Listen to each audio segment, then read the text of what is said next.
Hai, kembali lagi bersama saya. Nama saya Putri dengan NRP 5026241183 di video keempat.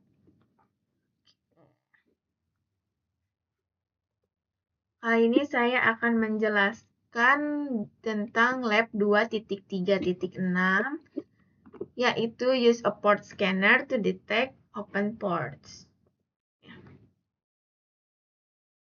Di sini kita menggunakan Nmap atau port scanner and network mapping to detect ports yang terbuka. Network mapper atau Nmap itu open source utility used for network discovery and security auditing. Oke. Di sini kita dapat melihat ada list common ports, ada FTP data yang nomornya itu 20 atau FTP 21 SSH atau Secure Shell dengan nomor 22 dan selanjutnya. Oke. Di sini kita bisa langsung menggunakan si Cybersecurity Lab VM. Oke. Kita mulai dengan membuka terminal. Di terminal kita disuruh untuk memasukkan si komen Nmap.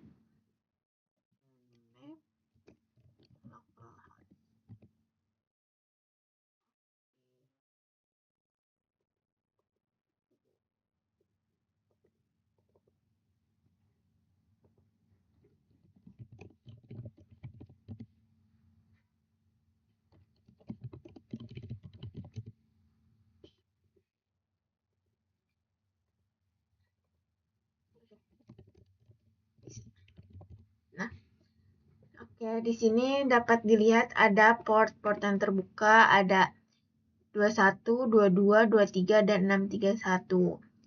Oke, kita mulai. What TCP ports are open? Ada 21, 22, 23, dan 631. Provide a description of the service associated with each open port.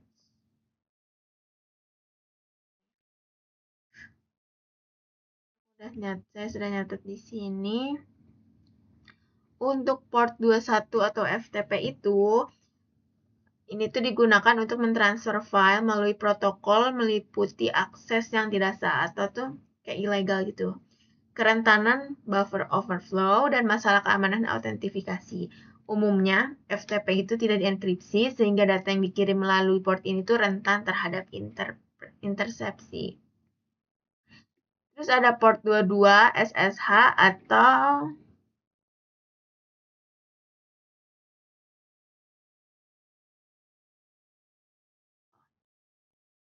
SSH itu Secure Shell. Nah, ini tuh digunakan untuk mengakses jarak jauh ke server menggunakan protokol SSH. Nah, salah satu kerentanannya itu adalah serangan brute force, yaitu ketika penyerangan mencoba berbagai kombinasi kata sandi untuk mendapat akses. Nah, jika konfigurasi SSH itu nggak benar, dapat ada kerentanan terhadap serangan lain. Lanjut ada port 23 yaitu telnet, digunakan untuk mengakses layanan telnet. Protokol yang digunakan untuk mengakses shell atau terminal jarak jauh pada sistem komputer. Salah satu kerentanannya yang paling mencolok itu kurangnya enkripsi. Data yang dikirim melalui telnet itu nggak bisa dienkripsi, jadi dapat dengan mudah disadap. Nah, kata sandi dan informasi sensitif itu dapat diakses dengan mudah. Lalu yang terbuka itu ada 631 IPP atau IPP itu bisa dilihat di sini.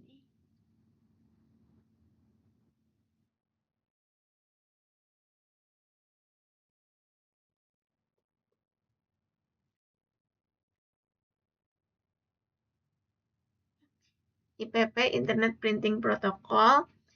Nah, protokol ini tuh memungkinkan komputer untuk berkomunikasi dengan printer dan mengelola pekerjaan cetak melalui jaringan. Nah, port ini itu digunakan dalam lingkungan jaringan untuk mengirim perintah cetak dan mengelola antrian cetak. sehingga memungkinkan kita sebagai pengguna itu mencetak dokumen dari jarak jauh. Oke.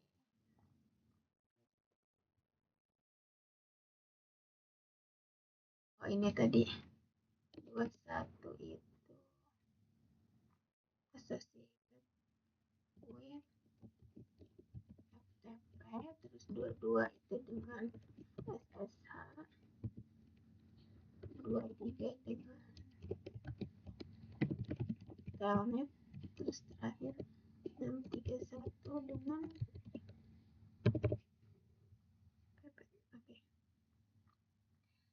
Lanjut ke step 3, use administrative privilege with Nmap.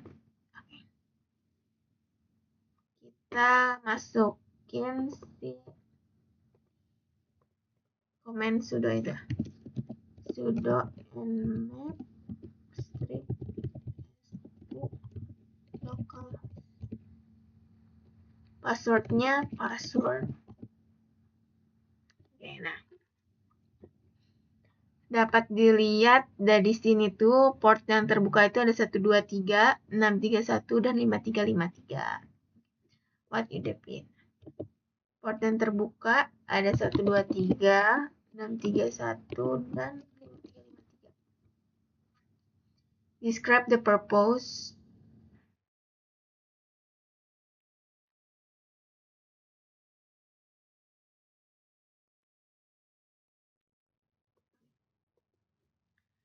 Purpose dari 123 itu bisa dilihat di sini.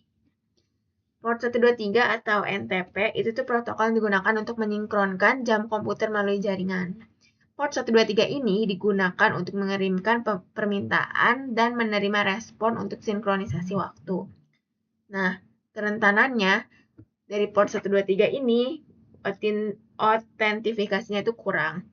Jika konfigurasi NTP tidak memerlukan autentifikasi yang kuat, maka penyerangan ini bisa memanfaatkannya untuk mengirim informasi waktu palsu atau merusak sisi sinkronisasinya waktu yang real. Nah, terus ada pengaturan akses yang lemah. Nah, ini kalau NTP itu nggak memiliki pengaturan akses yang kuat, dia itu bisa memungkinkan perangkat asing itu masuk dan mengakses dan memanipulasi si server NTP. Terus ada 631 yang tadi sudah dijelaskan. Lanjut ada port 5353 atau MDNS. Biasanya itu digunakan oleh multicast DNS.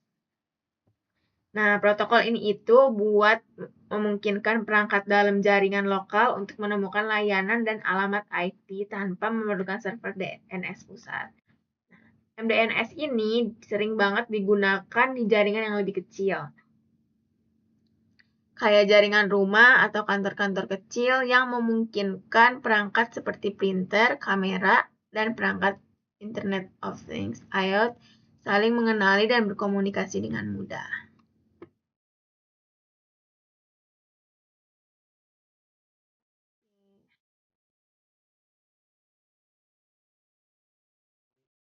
Associated-nya 123 itu dengan NTP. Terus 631 dengan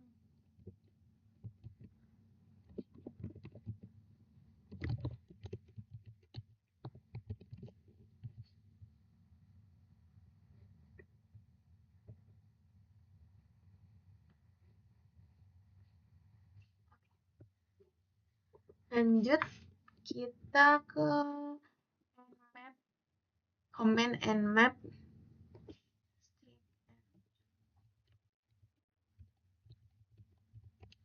lokal. Oke, ini sudah terprint untuk Nmap strip SV localhost. Nah, si strip SV ini tuh nge-switch with the Nmap command performs a version detection which you can use to research the vulnerabilities. Oke, step keempat yaitu capture SSH keys. Kita masukin Nmap strip a localhost. map strip localhost dan kita menemukan ini semua. Ini dapat dilihat what are the values of the SSH host keys.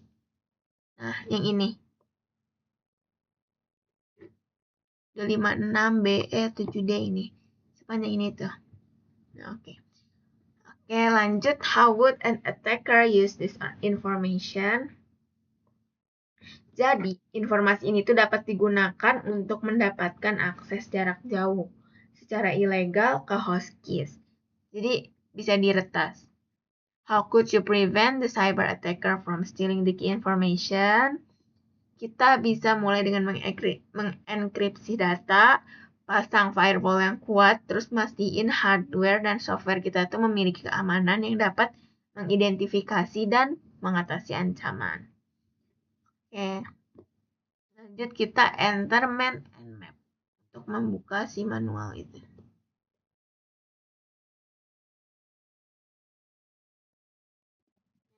Nah, seperti ini. Kita membuka nmap secara manual. Kita quit aja. Oke. Selesai. Saya rasa cukup untuk lab kali ini. Terima kasih.